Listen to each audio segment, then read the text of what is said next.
कि मुझे ये चैनल बनाने की ज़रूरत क्यों पड़ी। सर मुझे कैमरा लेना है, मैं कौन सा लूँ? अगर मैं कैमरा लूँगा तो क्या मेरा बिजनेस चलेगा?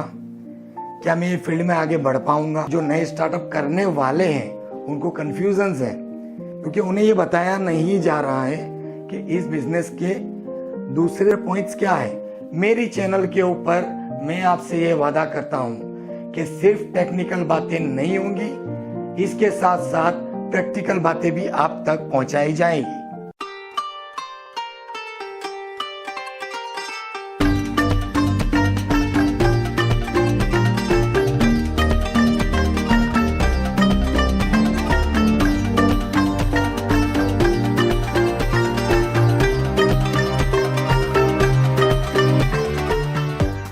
And I think the cameraman is Moish Khan, and we are actually content. Yeah, we are content with your work. We're satisfied with your work. Yeah, absolutely. Like I would put 5 on 5 stars. Like I have seen your work. Like you in fact you were lying on your back when you were clicking us. So hello, अस्सलाम वालेकुम, नमस्ते, सत श्री अकाल। कैसे हैं आप सब लोग? स्वागत है आपका मेरे चैनल पर, मैं फोटो वाला पर। मैं पेशे से एक फोटोग्राफर हूं और स्पेशली ज़्यादातर मैं इवेंट्स अटेंड करता हूं, जैसे कि वेडिंग्स और काफ़ी दूसरे सारे इवेंट्स अटेंड किए हैं। I have experience approximately 14 to 15 years of photography. Video बनाने का मेरा एक ही मकसद है कि मैंने काफ़ी चैनल्स देखे हैं, काफ़ी अच्छा नॉलेज मिल जाता है चैनल्स पर। सब जगह से बहुत बेहतरीन टेक्निकल ट्रिक्स मिलती हैं, टेक्निकल स्किल्स मिलते हैं, कुछ ऐसा मिल जाता है जो हमको कभी पता तक नहीं होता। बेहतरीन टेक्निकल ट्रिक्स हम सीख सकते हैं सारे चैनल्स पे से। एक से बढ़ के एक फोटोग्राफर्स सारे चैनल पर अवेलेबल हैं। लेकिन दोस्तों, तो मुझे चैनल बनाने की क्या ज़रूरत है? सवाल ये था कि जब मैंने स्टार्टअप किया था तो मेरे दिमाग में भी एक क्वेश्चन था कि मेरे पास बैकअप था। मेरे पापा ने मुझे कैमरा दिला दिया जब मैंने बोला मुझे फोटोग्राफी का बिजनेस करना है, तो पापा ने फोटोग्राफी का कैमरा वगैरह सब दिला दिया। लेकिन कहाँ सीखना है, कैसे सीखना है, उसको ऑपरेट कैसे करना है, तो उस टाइम तो काफ़ी टफ हुआ करता था, क्योंकि यूट्यूब इतना इजी अवेलेबल नहीं था, इतने इजी अवेलेबल वीडियोस नहीं थे। अभी क्या है, मुझे ये चैनल क्यों स्टार्ट करनी है, क्या ज़रूरत है? ज़रूरत ये है कि मैं कितने इवेंट्स अटेंड करता हूँ। सारे इवेंट्स के अंदर काफ़ी लोग मुझे ऐसे मिलते हैं जो आज का यूथ है, उनका झुकाव इस फील्ड पर ज़्यादा हो रहा है, ये मैंने मार्क किया है। चाहते हैं DSLR लें, वो लोग चाहते हैं मिररलेस लें, वो लोग चाहते हैं हम भी फोटोग्राफी करें, कुछ शौकिया तौर पे करना चाहते हैं, कुछ प्रोफेशनल बनना चाहते हैं। मेरे हिसाब से, मेरे पॉइंट ऑफ व्यू से, जब तक आपको शौक नहीं होगा, आपको उस फील्ड में इंटरेस्ट नहीं होगा, तब तक उस फील्ड में आप आगे बढ़ ही नहीं पाओगे। ये मेरा पर्सनल पॉइंट ऑफ व्यू है। हाँ, तो हम आते हैं मेरे मुद्दे पर कि मुझे ये चैनल बनाने की ज़रूरत क्यों पड़ी। मैंने अभी आपसे जो बात की कि जैसे कई लोग मुझसे पूछते हैं, सर मुझे कैमरा लेना है, मैं कौन सा लूँ? अगर मैं कैमरा लूँगा तो क्या मेरा बिजनेस चलेगा? क्या मैं ये फील्ड में आगे बढ़ पाऊँगा? तो इस तरह के क्वेश्चंस मेरे पास आते हैं। दूसरा कि कुछ बेसिक लेवल के फोटोग्राफर्स जो बिगिनर्स कहते हैं, जिन लोगों ने स्टार्टअप कर दिया है, कैमरा तो ले लिया है, लेकिन स्टार्टअप करने के बाद उनको बिजनेस करना ही नहीं आ रहा है। बोलते हैं सर क्लाइंट्स नहीं मिल रहे हैं, हम कैसे बिजनेस करें? और कुछ जो नए स्टार्टअप करने वाले हैं उनको कन्फ्यूजन्स है, क्योंकि उन्हें ये बताया नहीं जा रहा है कि इस बिजनेस के दूसरे पॉइंट्स क्या है। कुछ पॉजिटिव पॉइंट्स हैं, कुछ ऐसे पॉइंट्स हैं जो हार्ड हैं, उनको ये प्रैक्टिकली समझाना पड़ेगा। मेरी चैनल के ऊपर मैं आपसे ये वादा करता हूँ कि सिर्फ टेक्निकल बातें नहीं होंगी, प्रैक्टिकल और मोटिवेशनल बातें अब तक पहुंचाई जाएंगी और पहुंचती रहेंगी। जैसे कि अक्सर फोटोग्राफी फील्ड के अंदर जब कोई शख्स एंटर करना चाहता है तब उसको ये क्लियर होना चाहिए कि मैं जिस एरिया में हूँ तो फोटोग्राफी फील्ड में मुझे पहले कौन सा काम मिलेगा।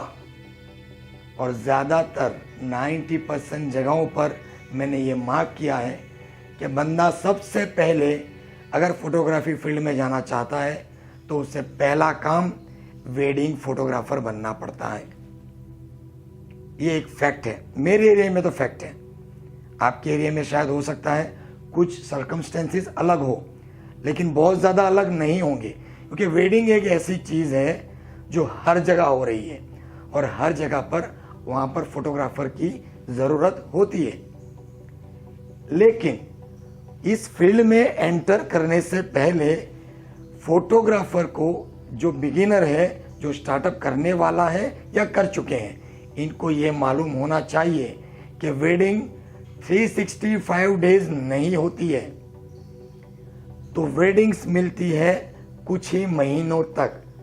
जैसे कि मेरे एरिया में, मैं रहता हूँ गुजरात में, तो गुजरात में हमारा एक सिस्टम है कि वेडिंग सीजन रहती है 3 या 4 महीना। अब इस 3 या 4 महीने के अंदर जो वेडिंग्स मिलती हैं वो सारी की सारी तो आप तक नहीं पहुंचेगी, आप चाहे कितने भी अच्छे फोटोग्राफर हो। कुछ ही असाइनमेंट्स आपके पास आएंगे, कुछ ही डेट्स ऐसी होती हैं जिसमें वेडिंग्स होती हैं, तो उन डेट्स के अंदर आपको काम करना है। मैंने जो प्रैक्टिकल एक्सपीरियंस किया है इन 14-15 सालों के अंदर, कि मैं चाहे कितना भी पुश कर लूँ, मैं नंबर ऑफ कुछ वेडिंग्स के अलावा ज़्यादा वेडिंग्स अटेंड नहीं कर पाऊँगा। तो ये समझना पड़ेगा फोटोग्राफर को, जो बिगिनर से, जो स्टार्टअप करने वाले हैं या कर चुके हैं या कुछ साल हो चुके हैं, तो उनको ये समझना पड़ेगा कि हमको सिर्फ इसी फील्ड पर निर्भर होकर अगर जीना है तो क्या आप आपका टारगेट अचीव कर पाओगे।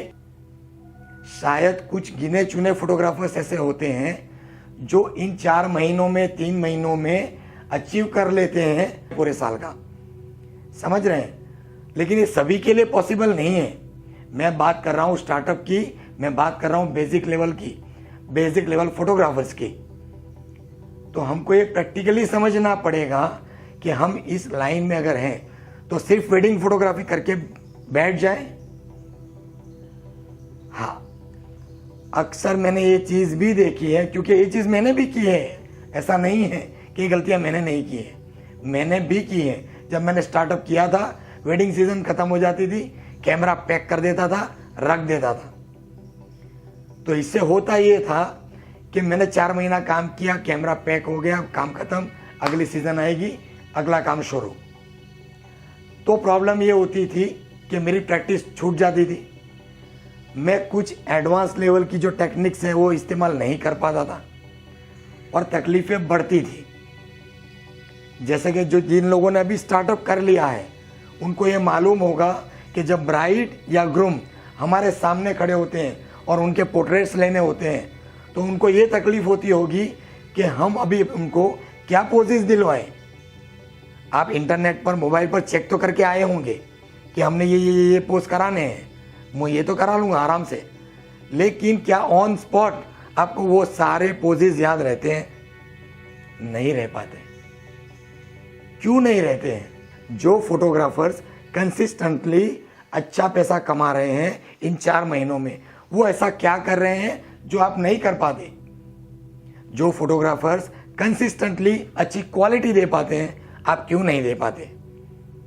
दूसरी एक सबसे बड़ी गलती ये है कि स्टार्टअप करने वाला बंदा ये समझ ले, ऐसे लोगों से वो मशवरे कर लेता है कि मैं कौन सा किट लूँ, कौन सा कैमरा लूँ, क्या फ्लैश लूँ, क्या लाइट्स लूँ, क्या इक्विपमेंट्स लूँ, या फिर इंटरनेट पर ये ट्रेंड चल रहा है, मैं भी एक गिम्बल ले लेता हूँ, मैं भी ये फुल फ्रेम कैमरा ले लेता हूँ और स्टार्ट कर देता हूँ। भैया ऐसी गलती ना करें। अभी के मार्केट में ये सारी चीज़ें इजी अवेलेबल है ऑन रेंट। अगर आप स्टार्टअप कर रहे हो और आपको अगर ज़रूरत है किसी चीज़ की तो ऑन रेंट आपको सब कुछ अवेलेबल है, लेकिन आप वो चीज़ रेंट पे इसलिए नहीं ले पा रहे हो कि आपको उस तरह का क्लाइंट नहीं मिल रहा है, या मिल रहा है तो बहुत सस्ते में काम करना पड़ रहा है।